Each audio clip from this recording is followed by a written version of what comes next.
This video presents facts which have been kept from the Australian public, concealed by the very authorities we trusted to protect us.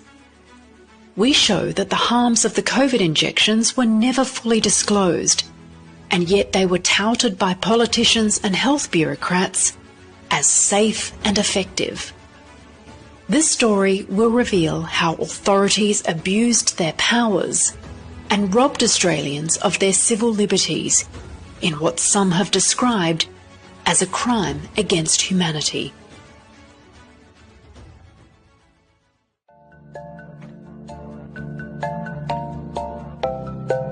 Several laboratories around the world have independently verified the presence of contaminating genetic material in the mRNA injections.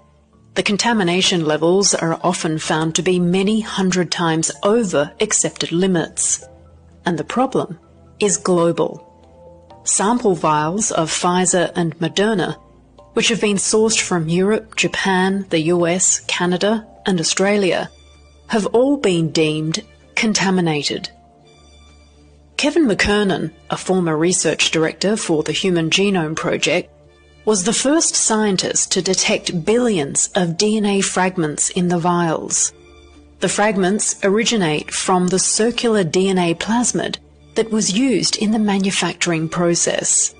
In Pfizer's product, it included sequences related to the simian virus 40, or SV40. The presence of segments of SV40 is particularly concerning because it has a nuclear localization signal capable of facilitating the passage of these DNA fragments into the nucleus of cells, potentially leading to genetic disruptions and cancer. David Speaker, a molecular virologist, was the first to confirm contamination in mRNA vials sourced from Australia. He found the Pfizer vials were contaminated at levels 350 times above the TGA accepted limit, while the Moderna vials were 200 times above the limit. Various major regulators such as the US FDA, Health Canada and Australia's TGA have all denied that the presence of these DNA fragments pose any safety risk, despite never having carried out any safety testing.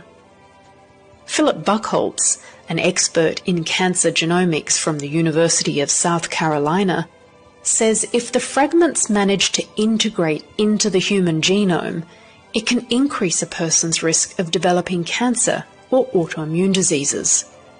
He testified before a South Carolina Senate hearing about his concerns. Preliminary testing by McKernan has indicated that the DNA fragments in Pfizer's product can integrate into the genome of cells cultured in a lab.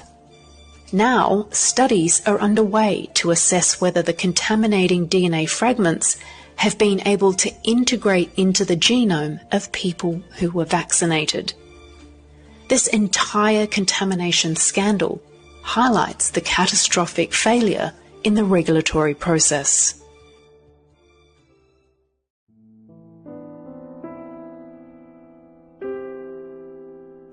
The mRNA injections have always been referred to as vaccines, but the fact that they contain genetic material to prevent and treat disease means they meet the definition of gene therapies.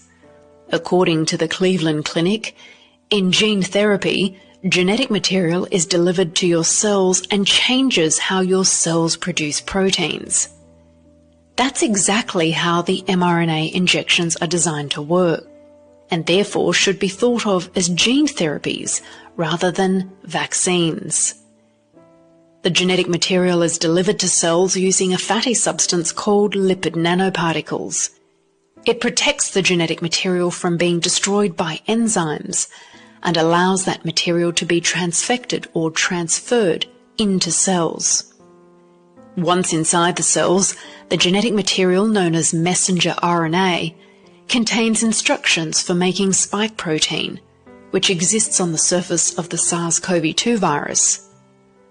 Once people's cells become factories for making spike protein, the body can mount an immune response and that means the person will develop protective antibodies in preparation for when they confront the virus in the real world. Health authorities told the public that the lipid nanoparticles containing messenger RNA would remain mostly in the arm after injection and only last up to 48 hours. That would be true if it was natural messenger RNA, which is normally highly unstable and would degrade in the body as soon as it is injected. But in developing these vaccines, researchers worked out a way to modify the messenger RNA and stabilise it using genetic engineering techniques, which is why it's sometimes referred to as modified RNA. And as a result, modified RNA doesn't degrade quickly in the body as we were told. In fact, biodistribution studies in animals showed the modified RNA wrapped in lipid nanoparticles could travel throughout the body and deposit in tissues like the spleen, bone marrow, lungs, testes, and ovaries. The manufacturers never tested whether this was toxic to our genes or whether it might cause cancer, nor did the regulators insist that the manufacturers carry out these tests before they were injected into humans. In turn, none of these uncertainties were ever communicated to people who received the injections, effectively denying them of informed consent and leaving them exposed to potential harms in the future.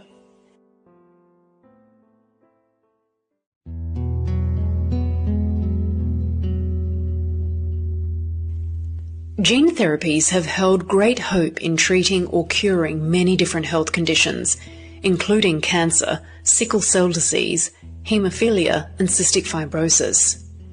But the field has been plagued with setbacks after catastrophic reports of people dying or developing cancer due to mutations in their genome caused by the gene therapy itself.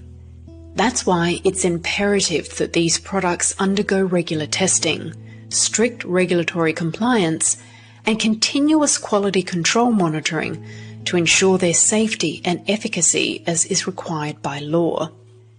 Regulatory scrutiny is not just important, it's essential to safeguard public health.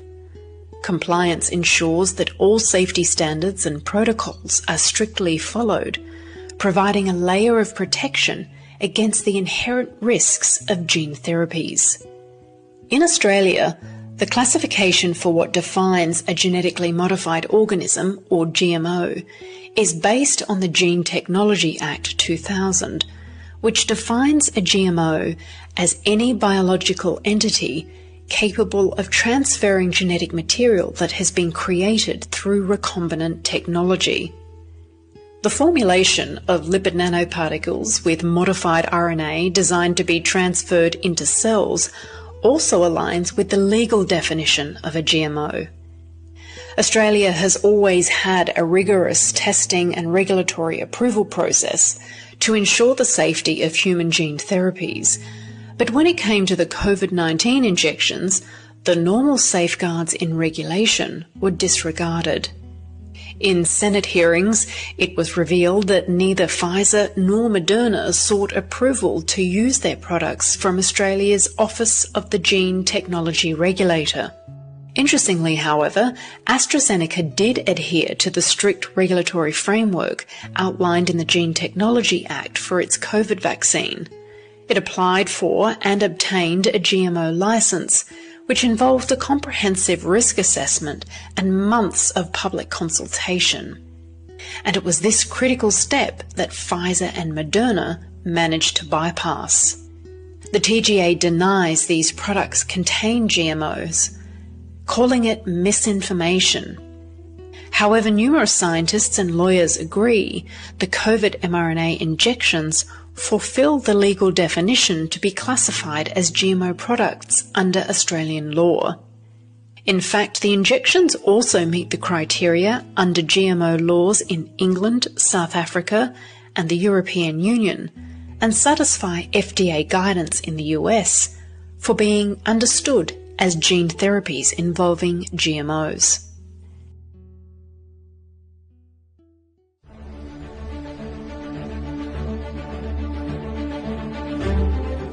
The GMO case, known as Dr. Julian Fidge versus Pfizer and Moderna, was devised by former barrister Julian Gillespie and was brought by the Federal Court of Australia by Katie Ashby Coppins of PJ O'Brien's and Associates, acting for Dr. Julian Fidge.